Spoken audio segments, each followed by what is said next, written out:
Imagine your whole family picking up and moving west to pick apples so you can have food to eat at night. While today this seems like a bit of an unimaginable idea, for many people it was their only hope of surviving during the Great Depression. After many years of infatuation with the era, I've learned a lot about what it was like to be alive during the time period. What most people don't realize about the Great Depression is how it began, what it was like to be alive throughout it, and how people today can still remember the era of tragedy. The Great Depression started when the stock market collapsed in 1929. At the time, the president of the country was Herbert Hoover, a man from small-town West Branch, Iowa. The crash of the stock markets began in October 1929, leading the introduction of the Great Depression. By March 1930, more than 2 times as many people suffered from unemployment. President Hoover assured people that unemployment would decrease within the next few months. In 1931, one of New York's largest banks collapsed, resulting in the worst bank failure to have ever occurred in the United States. $200 million were lost in the system upon the bank's closure.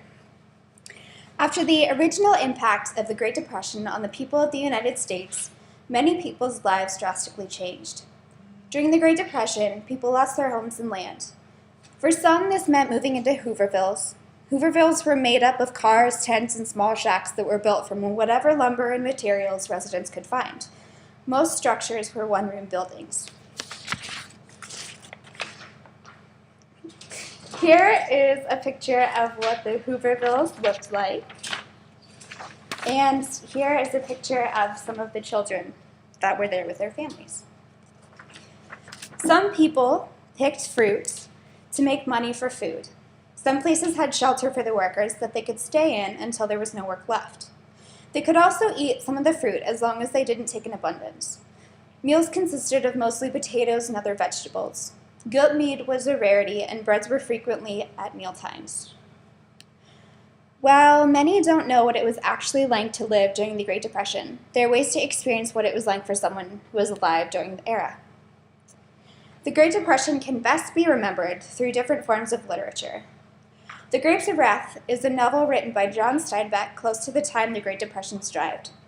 Steinbeck's main character is put to the test when he gets out of jail and follows his family west. Their farmland has gone bad and they have no way of making money to put food on the table. Along the way, the family experiences great losses and learns how strong a family can be. Kit Kittredge, an American Girl, tells the story of a little girl whose family suffers from the impact of the Depression.